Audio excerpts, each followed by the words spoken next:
Assalamualaikum warahmatullahi wabarakatuh. Alhamdulillahi haqqa hamdin nahmaduhu wa nasta'inuhu wa nastaghfiruh wa na'udzu billahi min syururi anfusina wa min sayyiati a'malina. May yahdihillahu fala mudilla lahu wa may yudlilhu fala hadiyalah. Asyhadu an la ilaha illallah wa asyhadu anna Muhammadan abduhu wa rasuluh. Allahumma shalli ala sayyidina Muhammad wa ala ali sayyidina Muhammad.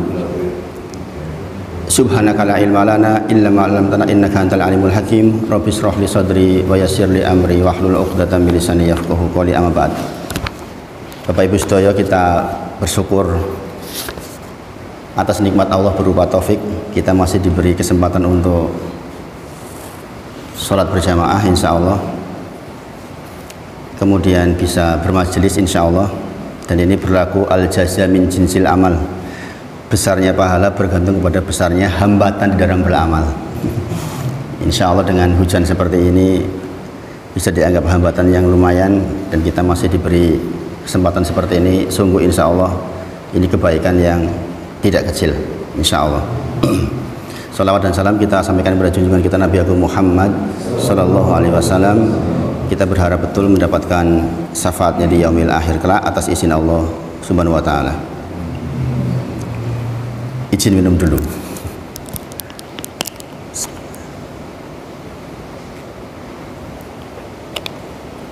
Insya Allah kita masih melanjutkan zikir pagi, zikir petang kita. Dan ini insya Allah bagian penting yang dibahas insya Allah. Kemarin sudah sampai tentang afiyah. Allahumma inni as'aluka afiyata fi dunya wal akhirah. Allahumma inni as'aluka al-afwa wal afiyah fi dunya wal akhirah. Allahumma inni as'aluka al-afwa wal afiyah fi dini wa dunyaya wa ahli wa mali. Allahumma astur aurati wa amin ra'ati. Allahumma fadni min baini yadaya wa min khalfi wa an yamini wa an simali. Betul nggih? Wa min fawqi wa a'udzu bi admatika an ukhtala min tahti. Nah, kemarin kita sampai kepada pembahasan Allahumma inni as'alukal afiyat afwa wal afiyah fi dini sudah nggih. Wa dunyaya sudah, wa ahli sudah, wa mali sudah, nggih insyaallah. Dan penting nggih untuk diingat-ingat terus bahwa di antara doa antara adzan dan iqamah adalah doa ini nggih. Allahumma inni as'alukal afwa wal afiyah, lebih tepatnya Allahumma inni as'aluka afiyata fid dunya wal akhirah. Doa yang jangan ditinggal antara di posisi adzan dan iqamah. Dan kita juga sudah membahas kemarin arti afiyah mengandung 10 pengertian. Insya Allah sudah sudah merasakan efek dari pembelajaran ketika jenengan berdoa. Sampun insya Allah bahwa ketika bilang afiyah berarti ada 10 hal di dalam hati kita yang kita mintakan kepada Allah. Apa saja kemarin? Yang pertama ilmu, yang kedua dimudahkan di dalam ibadah. Ini bentuknya salah satunya. Kita hujan seperti ini tetap bisa berangkat, itu kita dapat afiyah dari Allah itu. Mudah-mudahan jenengan yang termasuk beberapa hari ini mengamalkan ini sehingga dimudahkan di dalam ibadah. Apalagi musim seperti sekarang itu tegak malam tuh susah sama sekarang itu. Dinginnya luar biasa gitu. Mulai maghrib itu udah mulai dingin. Kemudian kita juga sedang minta rezeki yang halal. Kemudian sabar atas penderitaan. Kemudian matur nuwun, Pak. Mudah-mudahan kita yang kelima minta agar menjadi orang yang pandai di dalam bersyukur. Pandai bersyukur. Dan niswan al-iman, niswan iman itu terdiri dari 2 unsur, yaitu sabar dan syukur. Sudah termasuk di dalam permintaan afiyah. Kemudian 5 permintaan yang terkait dengan akhirat kita adalah yang pertama, kita kedatangan malakul maut dengan kasih sayang. Ini penting banget nggih. Kita kedatangan malakul maut dengan kasih sayang ini penting banget ini, karena ini perjuangan terakhir kita nggih. Agar kita bisa mengucapkan la ilaha illallah dengan sempurna. Maka kita jangan sampai kaget melihat malakul maut. Dan ini dimintakan di dalam afiyah. Kalau permintaan turunannya adalah Allahumma inni as'aluka husnal khotimah bi rahmatika ya arhamar rahimin, kan gitu. Itu kekhususan ini, kekhususan di nomor 1 ini. Tetapi itu sudah terkandung di dalam afiyah. Maka betul kemarin disampaikan bahwa tidaklah Allah lebih mencintai seorang hamba meminta sesuatu dibandingkan seorang hamba minta afiyah. Tentu saja kita harus bertanya, bagaimana mungkin kalimat yang sederhana afiyah kok Allah cinta banget tuh dengan itu. Ternyata begini uraiannya. Kemudian kita juga berharap kepada Allah dengan afiyah itu tidak dikagetkan oleh mungkar dan nakir. Nah, ini yang menguji kita pertama. Kita berharap kita bisa menjawab dengan lancar. Maka di antara sunnah adalah mendoakan mayit. Ketika kita sudah selesai penguburan, didoakan agar si mayit kuat di dalam ujian pertama.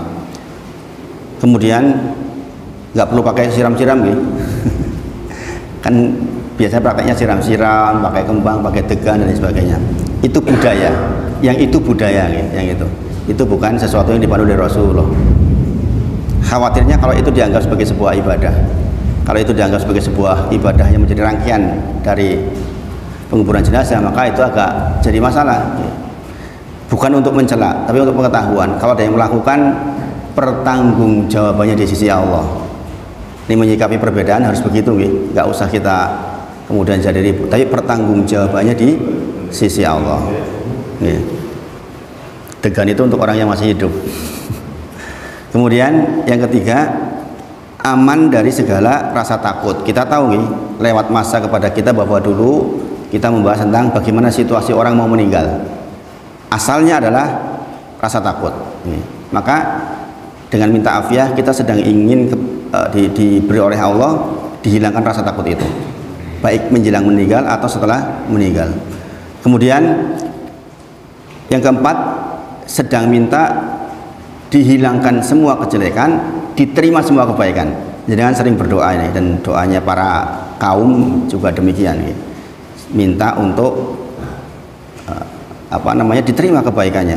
Bayangkan dengan sholat subuh seperti ini, ya kan, perjuangan kok nggak diterima, kan parah banget nih. Maka minta afiyah berarti kita minta amal kita di dunia diterima semua dan diperlihatkan di akhirat. Kemudian yang kelima, penting banget ini, ketakutan saya sejak kecil ini dulu.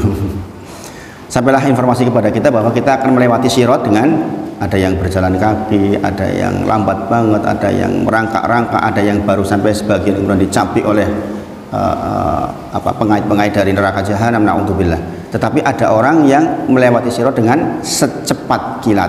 Minta afiyah berarti minta kita melewati sirat secepat kilat. Aman toh? Tenteram nggak jadi minta afiyah? Sebenarnya dengan kita tahu seperti ini, kita minta afiyah tuh, Allahumma inni as'alukal afa wal afiyah fi dunya wal akhirah, itu hati itu tentrem banget gitu. Belum juga kita datang ke sana sudah diberi rasa tentram. Gini apa nggih? Demi Allah kalau jenengan mintanya dengan yakin, itu tentram hati itu. Oh, berarti besok saya insya Allah atas izin Allah melewati sirat dengan secepat kilat. Oh, nanti saya didatangi oleh malakul maut dengan kasih sayang. Oh, nanti diuji pertama kali jawaban lancar. Kan gitu. Ketika kita minta afiyah itu seperti itu di hati. Oh, saya sedang minta rezeki yang halal. Ya, kan? Bukan persoalan banyaknya ya rezeki, tapi halal dan barokahnya. Sebagaimana saya ceritakan dulu ketika di properti, banyak jumlahnya yang saya dapat. Tapi sepertinya kalau diukur dengan barokah kayaknya kurang barokah. Maka kita minta rizki yang halal, dan tentu saja yang barokah. Sabar di dalam penderitaan.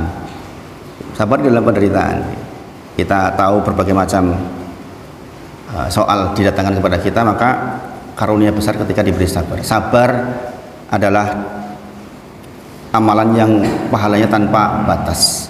Maka sabar itu nggak ada batasnya. Kalau sabar ada batasnya, dibatas-batasi sendiri. Allah yang menyampaikan bahwa sabar itu nggak ada batasnya. Nah, itu yang kita bahas kemarin, insya Allah. Sekarang kita masuk ke zikir berikutnya. Menikah yang insya Allah jangan sudah hafal banget mudah-mudahan. Allah masih ada hubungannya dengan ini, dengan afiyah. Oh nggih, masih kurang sedikit yang afiyah. Setelah kita meminta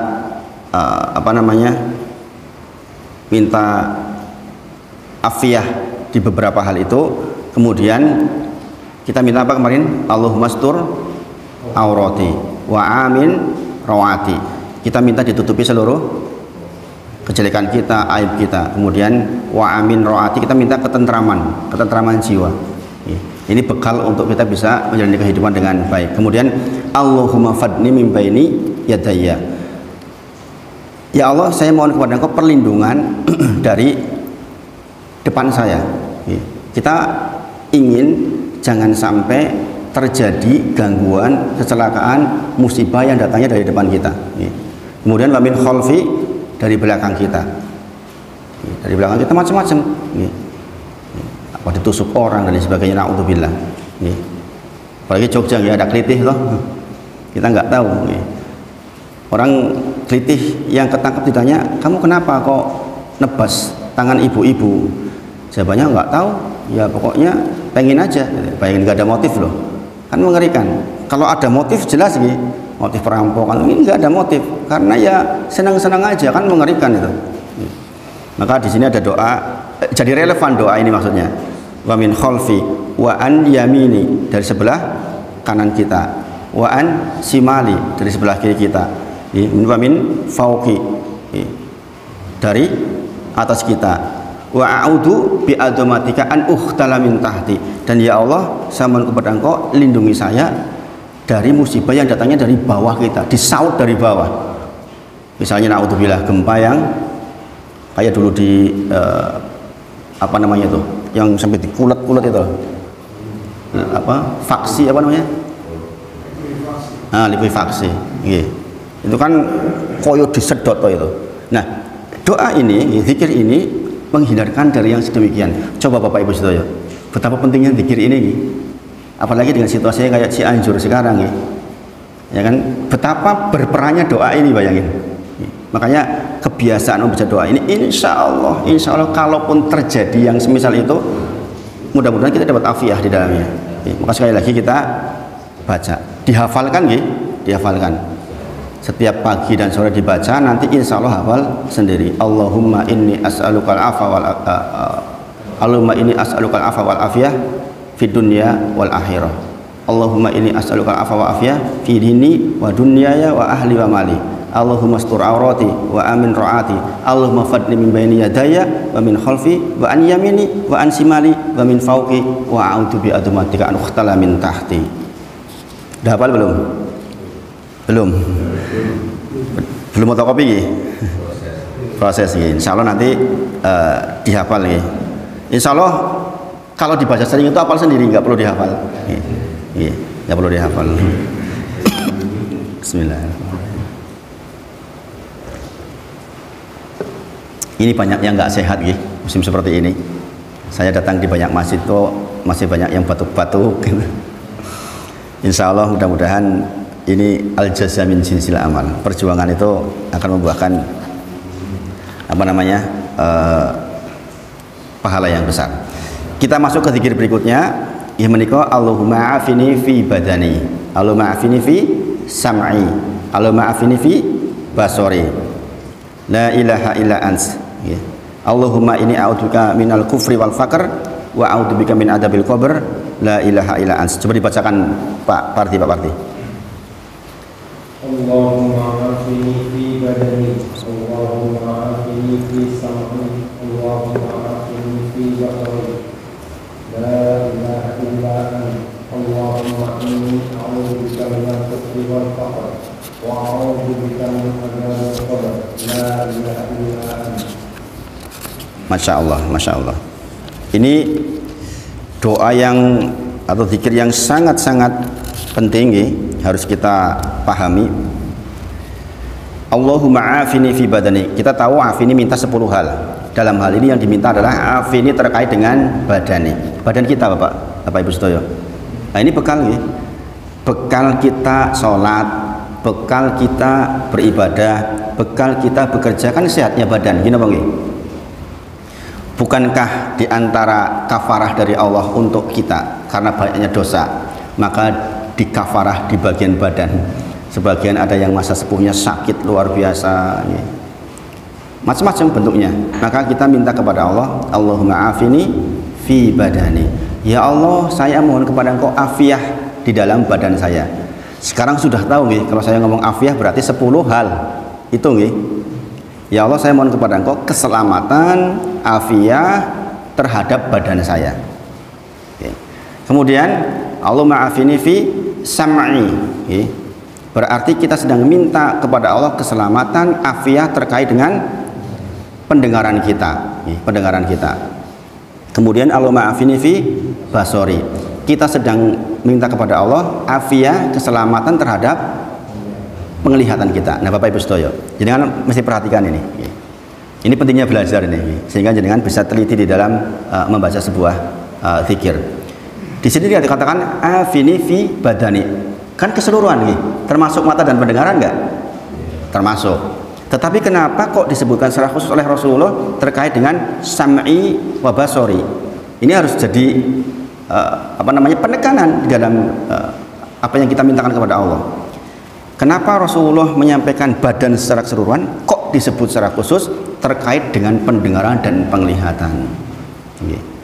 Karena dua indera inilah termasuk indera yang sangat pokok untuk menghasilkan dua hal, untuk memproduksi dua hal. Mau memproduksi yang namanya pahala atau produksi dosa, biasanya berangkat dari dua hal ini. Dosa itu biasanya berangkat dari kekeliruan kita di dalam melihat atau mendengar. Segala sesuatu yang dilihat dan didengar akan terbiaskan di dalam hati, dan nanti hati akan memerintahkan kegiatan-kegiatan untuk yang selanjutnya. Maka Rasulullah sebutkan secara khusus sam'i wa basori dalam rangka agar kita betul-betul minta kepada Allah afiah di dua bagian ini. Coba, mohon maaf, misalnya naudzubillah kita pernah melihat kejadian yang buruk. Saya pernah punya teman yang sampai sekarang masih berhubungan baik.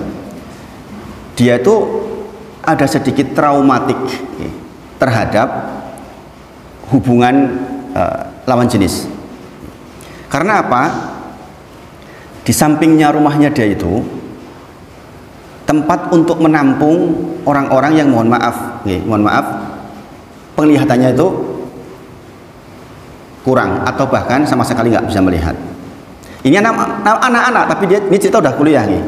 Ketika dia umur mungkin sekitar 5, 6 atau 7 tahun lah, yang belum sepenuhnya paham tentang seperti itu. Kemudian dia main-main di taman, di teman dekat teman penampungan itu. Kemudian ada ya dua sosok yang sama-sama nggak bisa melihat, laki-laki dan perempuan sedang melakukan perbuatan yang tidak baik itu. Bayangkan Pak, itu ujian seperti itu tuh orang nggak melihat aja diuji loh. Naudzubillah, persoalan perzinahan itu bahkan orang yang nggak melihat pun seperti itu.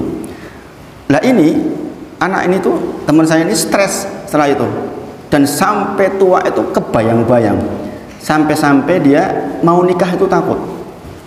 Ya, sampai hal menikah pun takut. Nah, ini kan sesuatu yang dia pandang terbias di hati dan membekas sekali. Maka apalagi kalau kita sengaja naudzubillah kok melihat hal-hal buruk. Kebayang nggak itu? Yang nonton tidak sengaja saja efeknya tuh bisa bertahun-tahun. Bagaimana dengan orang yang dengan sengaja memperlihatkan atau menggunakan matanya untuk melihat yang jelek-jelek itu, naudzubillah. Maka yang dilihat itu dia akan terbias di hati dan mengikisnya tuh butuh waktu yang panjang. Butuh waktu yang panjang. Keburukan itu ketika masuk di hati, yang awalnya dari penglihatan itu gak gampang melihatnya, saya yakin akan terus menerus berulang. Dan ini pintu setan masuk ke dalam hati kita, naudzubillah. Makanya penglihatan itu dimintakan afiah secara khusus kepada Allah, karena memang Rasulullah tahu betul apa yang bakal terjadi di umatnya. Saya punya teman yang sebaliknya, dia tawaduk sekali. Kalau jenengan datang ke salah satu pondok yang kebetulan anak saya di sana, di Harun Asafi Putri, itu ada lulusan Hamalatul Quran, ngasto di sana, jadi guru di sana. Itu masya Allah Pak, sampai santrinya aja, ini orang gudul basornya tuh masya Allah, nggak pernah mau ngelihat, nggak pernah ke santri.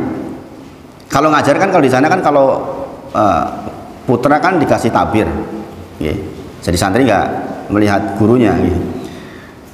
Pun di luar pelajaran, saya sampai kalau melihat itu, masya Allah, ada ya orang seperti itu. Saya saja nggak bisa terus terang. Kalau ketemu lawan jenis, benar-benar praktek hudul basar. Karena apa? Memang sebagian orang menjaga betul. Saya nggak mau merusak pandangan saya, karena setiap pandangan saya yakin akan terbias dalam waktu yang tidak sedikit. Ketika itu terbias, kita ke pantai misalnya melihat hal-hal yang nggak bagus, kemudian terbias di hati kita, maka akan mempengaruhi konsentrasi ibadah kita, Pak Bu. Ini masalahnya. Bukankah kita ingin dapat khusyuk? Gimana Pak? Ketika jenengan ada biasan dari mata yang seperti itu jenengan susah dapat khusyuk, susah. Mesti akan terbayang-bayang kayak keputer itu loh. Gimana Pak? Oh, itu siapapun tak terkecuali. Maka menjaga pandangan mata itu masya Allah, masya Allah. Salah satu ustadz lulusan Madinah, beliau cerita, beliau punya teman di Saudi sana, dia seorang polisi, seorang kepala polisi, hafal Quran 30 juz, kadang sok ngimami juga. Kebiasaan beliau adalah nyamper ustadz ini setiap subuh, mau hujan mau apa disamper selama sekian tahun, berulang. Tentu saja si ustadz ini merasa punya budi baik, punya hutang budi istilahnya kepada yang bersangkutan. Maka ketika beliau sudah lulus dan di Indonesia, mengatakan yuk ke Indonesia, nanti saya fasilitasi semuanya, pokoknya tinggal berangkat, anak istri diajak. Jawabannya apa? Nggak usah, saya nggak mau. Kenapa? Saya sudah dapat afiah di sini, saya insya Allah menjaga pandangan di sini. Saya khawatir kalau datang ke tempat antum, nanti saya melihat fitnah yang begitu banyak. Kalau di sana kan nggak ada di Mekah dan Madinah, nggak ada atau orang nggak pakai jilbab. Di Mekah dan Madinah loh ya, bukan di Jeddah. Karena dua kota suci ini orang kan diwajibkan pakai penutup. Maka daripada saya keluar, kemudian saya harus melihat yang lain-lain, lantas fungsinya apa? Daripada saya terfitnah mata, maka mendingan tidak. Sampai hari ini nggak mau. Sampai hari ini nggak mau. Bayangin Pak, ada loh Pak orang-orang yang menjaga seperti itu terhadap kesehatan matanya. Nah ini kita minta afiah seperti ini. Di kaitannya dengan basori, kita sedang ingin dipandu oleh Allah begitu. Dan ini nggak mudah Bapak Ibu Sedoyo, nggak mudah. Karena apa? Nggak perlu datang ke pantai zaman sekarang untuk melihat seperti itu. Cukup di gadget, cukup di gadget. Jenengan sedang sendirian di dalam kamar, kalau jenengan nggak diberi afiah oleh Allah, jenengan bisa buka hal-hal yang buruk. Nih, coba itu tadi saya tarik dari yang paling besar dulu, kemudian saya tarik ke kamar panjenengan. Kalau jenengan nggak diberi afiah oleh Allah terhadap persoalan pendengaran dan penglihatan, na'udzubillah, kita akan terjebak pada hal-hal yang tidak baik Bapak Ibu Sedoyo. Maka sungguh doa ini, zikir ini sangat relevan kita ucapkan sekarang. Allahumma afini fi badani, Allahumma afini fi sam'i, Allahumma afini fi basari. Betapa Rasulullah tuh dahsyatnya luar biasa nih. Kok disebutkan dua ini, sam'i wa basari? Karena memang dua indera inilah yang akan menjadi pemicu segala sesuatu. Sebaliknya, dua indera ini pula lah yang akan membuat kita paham Al-Quran. Hari ini kita jenengan saya menggunakan dua-duanya ini, ngaji kan, melihat dan mendengar, melihat dan mendengar. Maka potensi kita untuk mendapatkan ibadah yang benar juga berangkat dari dua indera ini. Jenengan mendengar dari jabat ilmu, jenengan melihat, oh ternyata caranya begitu. Maka perhatikan betul, jenengan minta tuh sungguh-sungguh tuh afiah di bagian ini. Allahumma afini fi badani, Allahumma afini fi sam'i, Allahumma afini fi basori. Masukkan ke hati betul tuh, minta betul itu, minta bener-bener. Karena fitnahnya zaman sekarang juga tidak kecil. Sekali lagi, setan gepeng ini luar biasa nih, menggantikan pantai, menggantikan California, menggantikan England, menggantikan mana-mana, cukup dengan setan gepeng ini. Jadi sebenarnya potensi untuk berbuat buruk untuk pendengaran dan penglihatan itu luar biasa sekarang. Maka minta afiah Bapak Ibu Sedoyo. Jadi silakan cek diri sendiri. Apakah ketika kita banyak orang dan sedikit orang sama perlakuannya terhadap gadget, itu menjadi ukuran kesolehan salah satu zaman sekarang? Jenengan memperlakukan gadget ini dalam keadaan banyak orang dengan sendirian sama, insya Allah jenengan sudah cukup baik, terjaga insya Allah. Tapi kalau perlakuan terhadap gadget di saat sendiri dan banyak orang berbeda, ini masalah. Ini masalah. Ya. Berarti jenengan punya rasa malunya hanya dengan makhluk. Padahal Allah selalu lihat kita. Ini namanya ihsan. Kita beribadah seolah-olah kita melihat Allah. Kalau kita nggak melihat Allah, ketahuilah Allah melihat kita. Muraqabatullah. Kita merasa diawasi oleh Allah terus. Untuk menjaga sam'i wa basari itu datangkan ihsan. Datangkan ihsan. Nah ini penting sekali insya Allah. Dan doa seperti ini, doa semisal ini Rasulullah redaksinya ada beberapa. Doa semisal Allahumma afini fi badani, Allahumma afini fi sam'i, Allahumma afini fi basari, itu ada beberapa, sebenarnya ada beberapa redaksi yang mirip. Contohnya adalah Allahumma mati'na bi asma'ina wa absorina wa quwatina. Ini sama ya. Rasulullah sedang minta terkait dengan pendengaran, penglihatan, kemudian kuatnya badan, wa quwatina. Maka sekali lagi pagi ini dengan masukkan betul ini, kemudian diamalkan Bapak Ibu sedaya, diamalkan. Karena kita sedang belajar zikir, maka diamalkan. Kemudian lanjutannya adalah la ilaha illa ants, kalimatut tauhid. Tidak ada zat yang diibadai dengan benar kecuali Engkau ya Allah. Biasanya doa-doa yang urgent, yang khusus, kita biasanya melibatkan kalimatut tauhid. Coba doanya Yunus alaihissalam. Gimana doanya? La ilaha illa anta subhanaka inni kuntu minadz zalimin. Maka Bapak Ibu sedaya, ini kita tiru. Kalau dengan doa yang doa bebas, doa yang redaksinya tidak dari Rasulullah, misalnya dengan doa sendiri, maka jangan bisa ucapkan la ilaha illa anta subhanaka inni kuntu minadz zalimin atau la ilaha illa ants. Ini menunjukkan kita tuh perlu, maksudnya kita tuh perlu banget sama doa itu. Kita berkebutuhan. Sebagaimana doanya Musa gimana? Robbi inni lima anzalta ilayya min khairin fakir. Ya Allah, terhadap semua kebaikan yang kau turunkan kepadaku dalam bentuk kebaikan, saya butuh. Nah, kalimat la ilaha illa ants itu menunjukkan saya itu hambamu ya Allah, saya butuh dengan permintaan itu. Kemudian Allahumma inni a'udzubika minal kufri wal faqr. Bapak Ibu sekalian, saya kalau baca di bagian ini Allahumma inni a'udzubika minal kufri wal faqr, itu rasanya kayak disiram es. Rasanya itu hati itu kayak disiram es. Nyes gitu. Kalau jenengan sudah paham maknanya gitu. Nyes gitu. Bayangin, kita sedang minta kepada Allah perlindungan dari kufri wal faqr. Kenapa kufri yang disebut oleh Rasulullah? Ini dosa terbesar. Kita sudah belajar tentang itu. Keliru di bagian itu tuh masalah besar. Kalau kita mendapatkan musibah di bidang agama, itu beratnya luar biasa. Makanya dengan sedikit-sedikit sudah mulai membaca tentang kitab Nawaqid, Bapak Ibu sedaya, meskipun belum diajarkan di sini, kitab tentang Nawaqidul Islam dibaca. Sebagaimana saya sampaikan kemarin, bahwa akan datang suatu masa di mana orang sore beriman, paginya kufur. Ini kita menghindari dengan doa ini nih. Ada yang paginya beriman, sorenya kufur. Kita sedang menghindari itu dengan doa ini. Allahumma inni a'udzubika minal kufri wal faqr. Kenapa?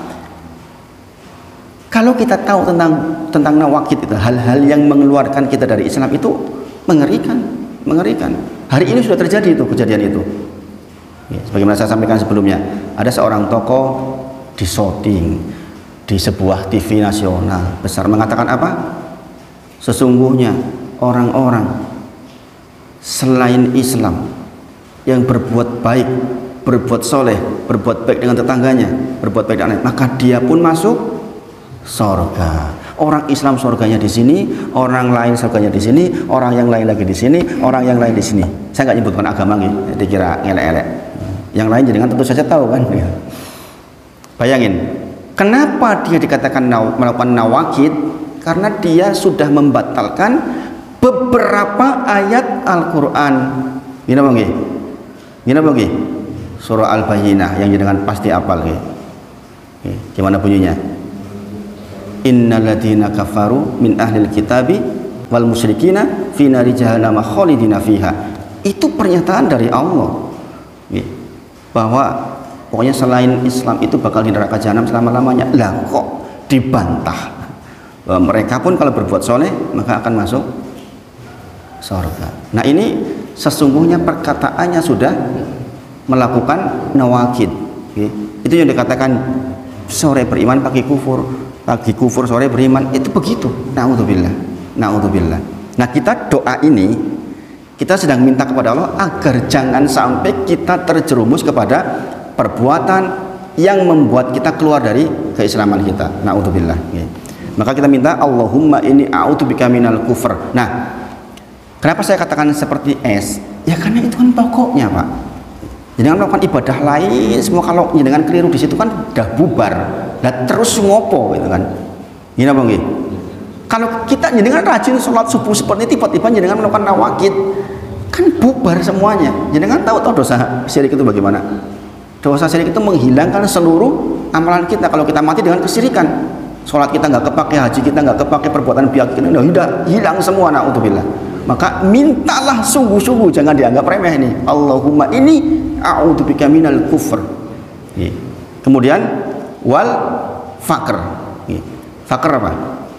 Kemiskinan, keterbatasan, kekurangan. Maka saya katakan kenapa saya jadi nyes, berarti saya sedang minta jaminan kepada Allah untuk tidak kekurangan. Maka berapapun yang saya terima hari ini di rumah, ada atau tidaknya, jumlahnya berapa itu, saya sudah pasrah kepada Allah bahwa saya minta kepada Allah tidak sampai masuk kepada kemiskinan, kekurangan, kefakiran. Maka saya tidak pernah menganggap bahwa kaya dan miskin itu diukur dari jumlahnya, Bapak Ibu sedaya. Jenengan kalau sudah biasa doa ini akan diberi tentrem di hati, berapapun yang jenengan punya, insya Allah. Kenapa saya bisa katakan seperti itu? Saya punya pembanding. Saya pernah merasakan di mana 1 minggu aja ngurus 800 sampai 1 miliar. Sekarang pura-pura segitu jauh dari itu. Tapi soal masalah ketentraman itu persoalan lain, Bapak Ibu sedaya. Itulah yang mungkin dinamakan rezeki antara yang barokah dan tidak barokah. Maka kita betul-betul berlindung kepada Allah dari yang namanya fakir. Allahumma inni a'udzubika minal kufri wal fakir. Maka doa ini tenanan nih Bapak Ibu Saudara. Tenanan, dengan minta betul kepada Allah. Bukan hanya lisan saja keluar. Kemudian wa a'udzubika min adzabil qabr. Dan kita minta secara khusus untuk dihindarkan dari siksa di dalam alam kubur. Karena bahkan sahabat pun banyak yang menangis persoalan dengan alam kubur. Sahabat yang sudah dijamin masuk surga saja masih takut dengan siksa kubur.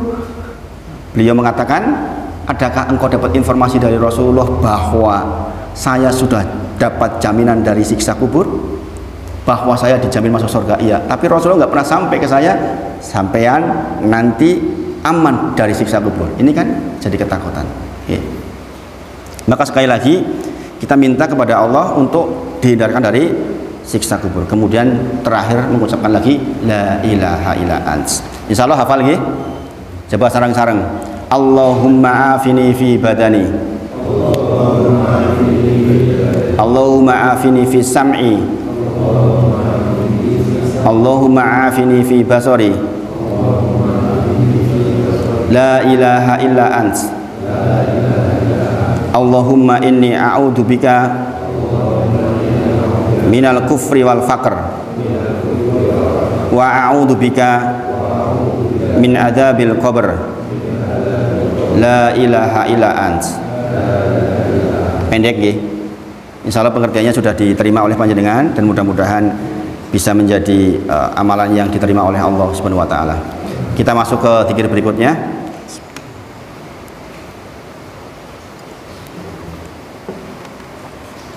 Ini juga zikir yang penting.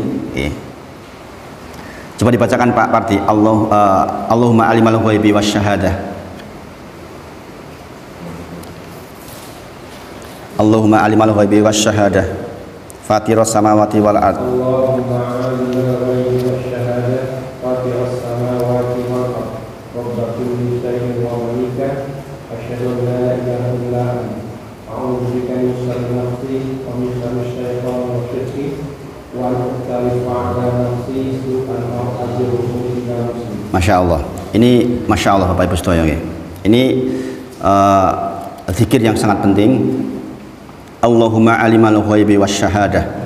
Allahumma ya Allah, engkaulah alimal ghaibi wasyahadah, zat yang mengetahui baik yang ghaib maupun yang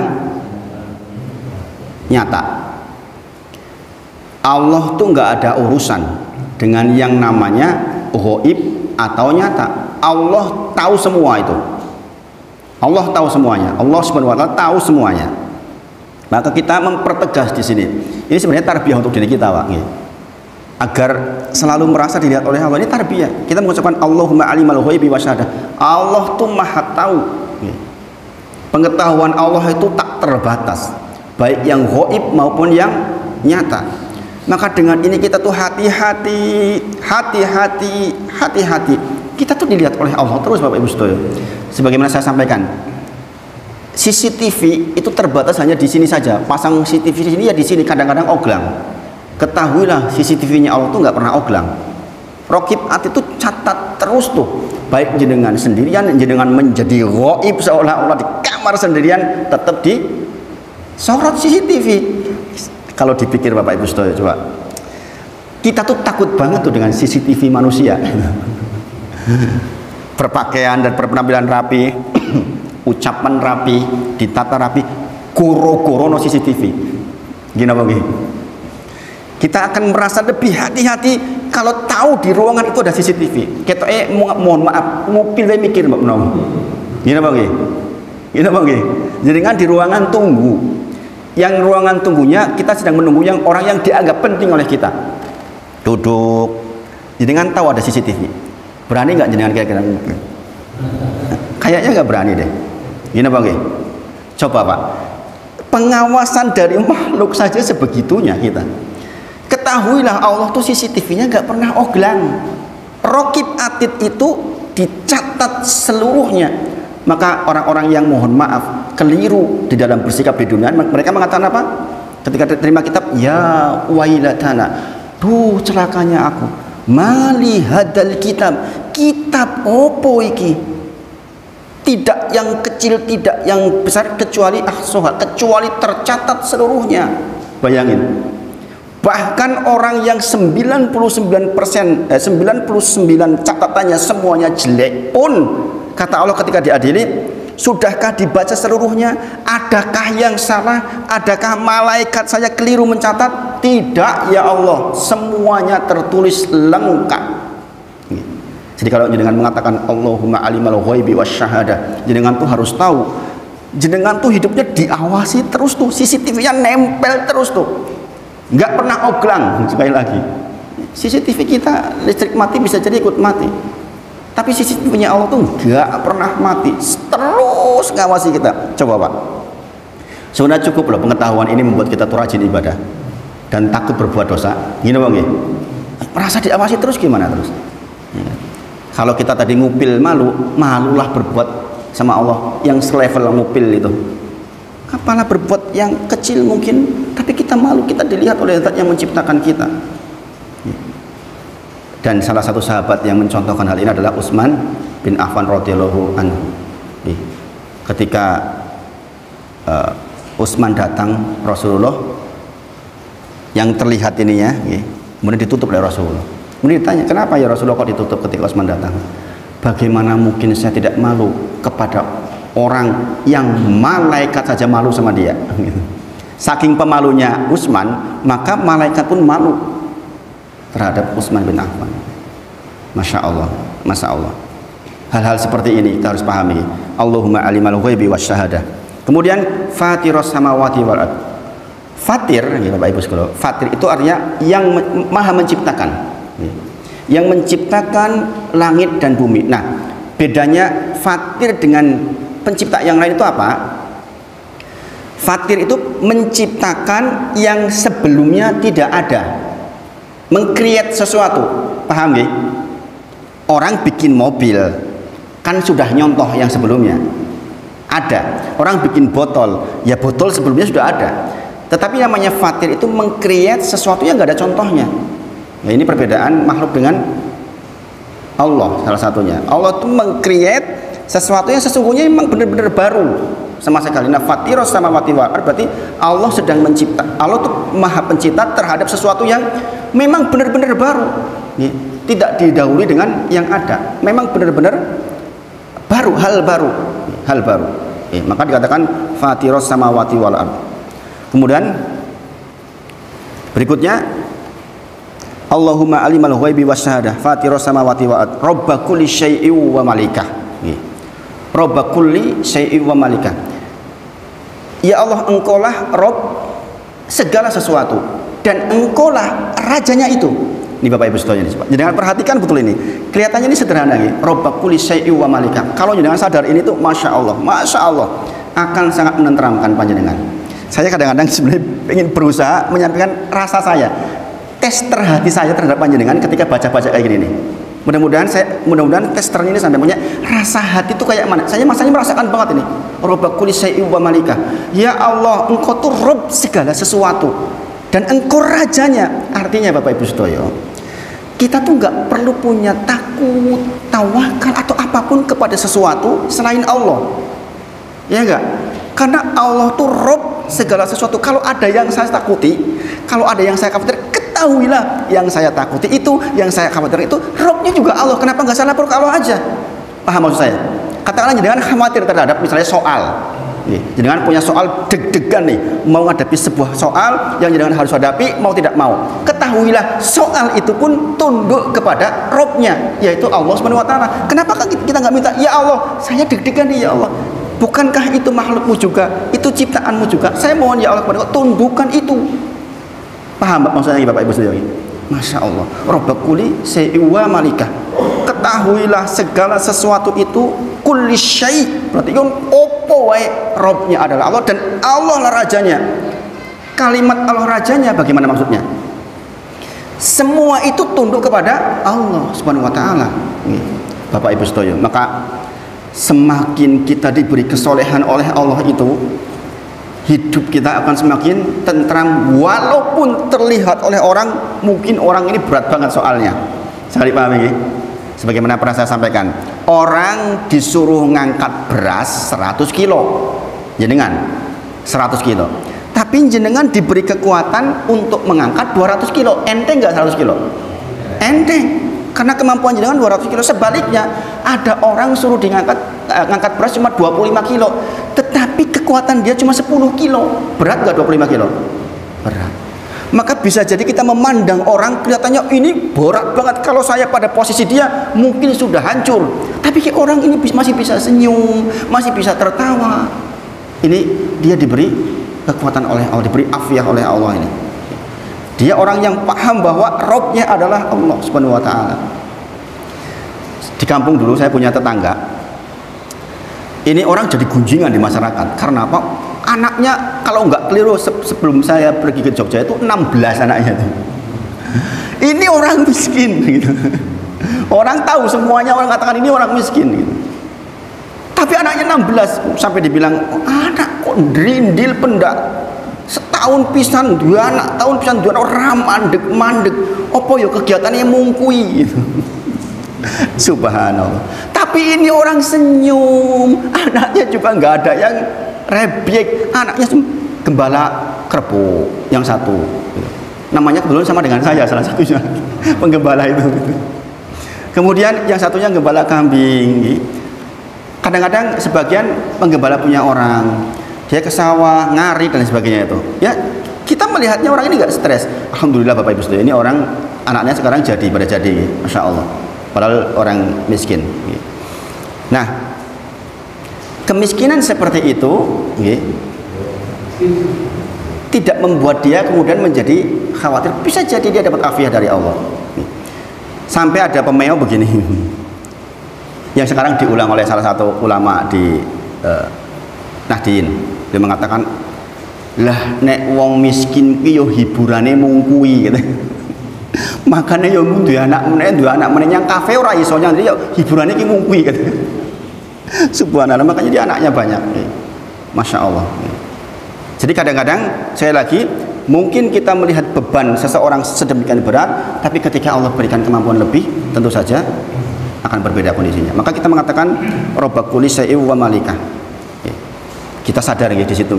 Sampai nggak testernya Bapak Ibu saya? Sampai nggak yang saya maksud? Sampai insya Allah kesadaran bahwa jenengan itu punya Rob segala sesuatu yang kita khawatirkan, kita takuti apapun itu bentuknya, juga Robnya Allah maksudnya. Sebagaimana ketika Allah mengingatkan kepada orang-orang yang menyembah Isa alaihissalam, Maka disebutkan apa? Isa yo dahar, Isa itu yo lapar, Isa itu ya berdoa. Itu toh bahasanya sederhana toh, bahasanya sederhana banget. Lah kok sampai nyembah kepada zat yang juga lapar, juga mau makan, juga berdoa, berarti dia punya Rob, berarti dia juga Robnya Allah. Kenapa nggak minta ke Allah aja? Itu sederhana sebenarnya, sederhana. Itu yang semisal itu. Kemudian Robba kulli syai'in wa malikah, dan dia rajanya, berarti Allah rajanya. Asyhadu alla ilaha illa anta, sekali lagi tuh kan, setiap doa-doa besar selalu diucapkan dengan ucapan kalimatut tauhid, karena ini intinya. Kemudian a'udzubika min syarri nafsi wa min syarri syaitani wasyirki, dalam riwayat lain wasyarokih. A'udzubika, ya Allah saya mohon perlindungan kepadamu, min syarri nafsi, dari keburukan diri ini. Ketahuilah Bapak Ibu Saudara, kita melakukan keburukan selalu datangnya dari dua ini, internal dan eksternal. Buktinya ketika bulan puasa tuh sudah diliburkan itu, sebagian besar setan diliburkan toh, hanya pemimpinnya saja, krocok-kroconya saja yang dilepas. Itu kita masih bisa berbuat buruk di bulan Ramadan. Maka kita berlindung, a'udzubika min syarri nafsi. Ya Allah, saya berlindung kepadamu dari keburukan diri ini, jiwa ini. Maka Bapak Ibu Saudara, di antara khutbatul hajjah ngertos nggih? Awal khutbah, awal ceramah, sebagaimana yang saya lakukan di awal-awal. Itu seringkali para asatid dan Rasulullah juga sallallahu alaihi wasallam menggunakan ini. Innal hamdalillah nahmaduhu wa nasta'inu wa nastaghfiruh wa na'udzubillahi min syururi anfusina wa min syarri dan keburukan amalnya. Innal hamdalillah nahmaduhu wa nasta'inu wa nastaghfiruh wa na'udzubillahi min syururi anfusina. Ya Allah, saya mohon perlindungan kepadamu dari keburukan jiwa dan keburukan amal. Dari mana itu? Internal, bukan dari eksternal, Bapak Ibu Sedaya. Internal. Bahkan Bapak Ibu Sedaya, semakin jenengan berilmu, nanti musuh terbesar panjenengan itu justru jiwa kita. Amaratun bisu, jiwa kita itu kadang-kadang mengajak kepada keburukan. Udah tahu nih, sudah tahu zikir itu penting, udah tahu ilmunya bahwa yang zikir itu sedikit, kan udah tahu ya, udah disampaikan dalam minggu-minggu terakhir ini, sudah tahu itu, tapi tetap balik lagi ke video, nonton lagi, hilang 5 menit, hilang 10 menit, hilang 5 menit, hilang 2 menit, video pendek, itu amaratun bisu. Jiwa kita memang diajak untuk berbuat buruk, dan kita ke bawah lagi. Gini apa nggih?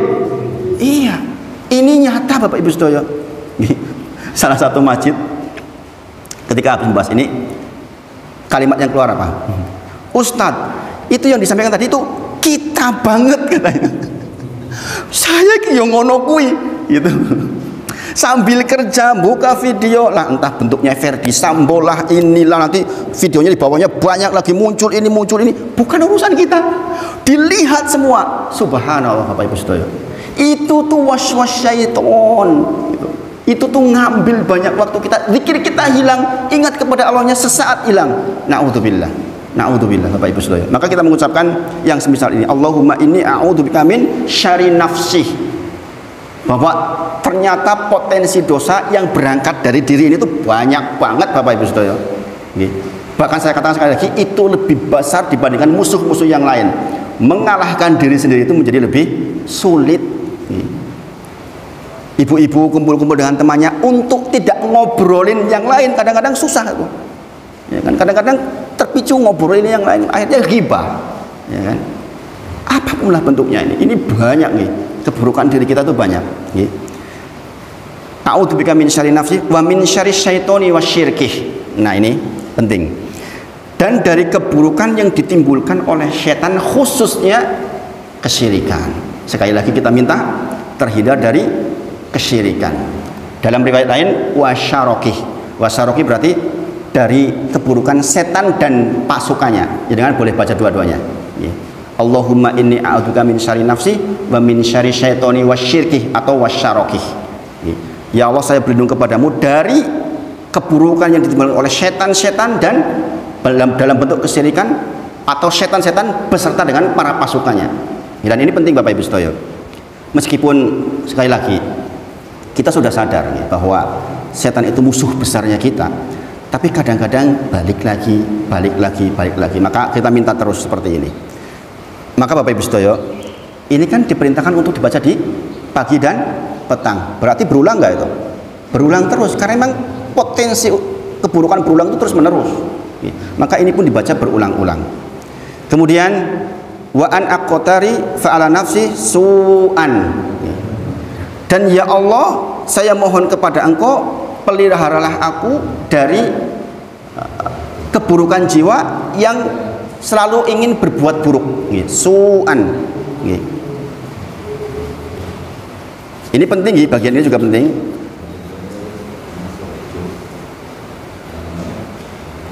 Dan aku berlindung kepadamu dari berbuat kejelekan terhadap diriku sendiri. Jadi berbuat buruk atau jelek kepada diri sendiri, maksudnya kita tuh menzalimi diri dengan meninggalkan perintah Allah maksudnya. Ketika jenengan meninggalkan perintah Allah, jenengan bermudah-mudahan dengan perbuatan dosa, maka sesungguhnya kita sedang menzalimi diri sendiri. Maka kita minta kepada Allah, ya Allah, tolong ya Allah, jangan sampai diri ini mendorong kepada perbuatan zalim itu. Sejauh yang saya amati Bapak Ibu sedaya, perbuatan yang terkait dengan merugikan diri sendiri itu sebagian besar terkait dengan persoalan di bawah perut Bapak Ibu sedaya. Saya itu dapat keluhan yang namanya seperti itu tuh seminggu bisa 2-3 kali. Orang datang ke rumah mengadukan persoalan ini tuh banyak sekali Bapak Ibu sedaya. Saya kadang-kadang suka sedih ketika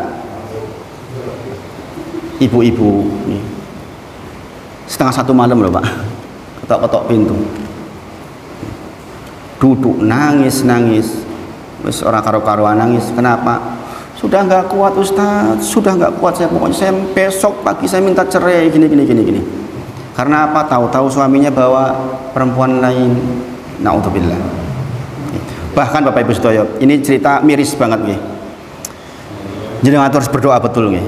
Kemarin di antara doanya kemarin apa? Kita memohon perlindungan kepada Allah minal kasali wa su'il kibr. Kita salah satu itu kemarin nggih, masih ingat nggih? Kita mohon perlindungan kepada Allah dari rasa malas dan su'il kibr, keburukan hari tua. Sebagaimana sudah pernah saya ceritakan, bayangkan Pak, ada kepala sekolah nggih. Kepala sekolah loh ini. Sudah ceritakan belum di sini nggih? Sudah nggih. Yang dia akhirnya di akhir masanya malah kejebak kepada memperkosa anak kecil, anak 7 tahun, Pak. Akhirnya dia di penjara, dia mati di penjara. Naudzubillah. Maka kita benar-benar minta perlindungan kepada Allah dari apa-apa yang membuat diri kita tuh terdorong kepada menzalimi diri sendiri. Naudzubillah. Kemudian yang terakhir, au ajrohu ila muslim. Gini Pak, atau kita menjadi jalan bagi muslim yang lain untuk berbuat dosa. Itu juga kita minta perlindungan. Tadi yang pertama apa? Kita minta kepada Allah, berlindung kepada Allah dari keburukan jiwa yang membuat kita terzalimi, atau juga hal-hal yang membuat orang lain, muslim yang lain berbuat buruk. Jenengan jadi jalan mendorong orang lain berbuat buruk, itu kita minta perlindungan Bapak Ibu sedaya. Jangan malah sengaja kayak kapok deh ben ngerasake. Jangan begitu. Tuh di sana ada tempat kayak gitu loh. Kamu ke sana itu. Ini parah banget Bapak Ibu sedaya. Maka coba bayangkan Pak, dari zikir ini kita belajar bahwa Rasulullah tuh lembut banget ngajari kita di dalam sampai unsur-unsur yang kecil-kecil kayak gitu itu dimintakan kepada Allah. Kalau kita nggak begini, nggak belajar begini Pak, nggak ngerti saya yakin. Kenapa? Ada keberkahan ketika talaki seperti ini. Saya yakin jangan lebih masuk. Kadang-kadang kita mendengarkan video atau apapun itu bentuknya, itu nggak susah masuk. Berbeda dengan ketika seperti ini. Lebih masuk nggak menurut jenengan? Lebih masuk nggak? Insya Allah lebih masuk. Akan lebih membekas karena memang berbeda talaki seperti ini dengan hanya belajar di YouTube. Hari ini di YouTube kan sudah banyak banget ilmu, di WA banyak sekali. Tetapi untuk memasukkan betul menjadi ilmu kemudian menjadi amal itu butuh seperti ini tetap. Makanya saya pribadi pun masih ngaji sampai hari ini. Saya masih mulazamah dengan para asatid. Nah ini yang sampaikan pagi ini ada 2 zikir yang kita pelajari. Mudah-mudahan saged diamalkan nggih, segera punya kitabnya, kemudian segera dibaca. Kita tidak tahu umur kita sampai kapan. Banyak orang yang kondisinya sehat tiba-tiba meninggal. Kemarin tetangga saya 58 tahun tiba-tiba meninggal. Selang 7 hari berikutnya leknya meninggal, 58 tahun. Jadi peringatan buat kita bahwa zikir-zikir ini zikir yang ringan insya Allah, tapi sedikit orang yang mendapatkan karunia, mendapatkan taufik untuk melakukannya. Maka kita memohon kepada Allah mudah-mudahan termasuk yang bisa melakukannya insya Allah. Nah, saya kira itu yang disampaikan pagi ini. Semoga bermanfaat. Mohon maaf jika ada hal-hal yang kurang di hati. Kita akhiri dengan kafaratul majlis. Subhanakallahumma wa bihamdika asyhadu an la ilaha illa anta astaghfiruka wa atubu ilaik. Wa akhiru da'wana alhamdulillahirabbil alamin. Assalamualaikum warahmatullahi wabarakatuh. Kalau ada pertanyaan 1 2 monggo.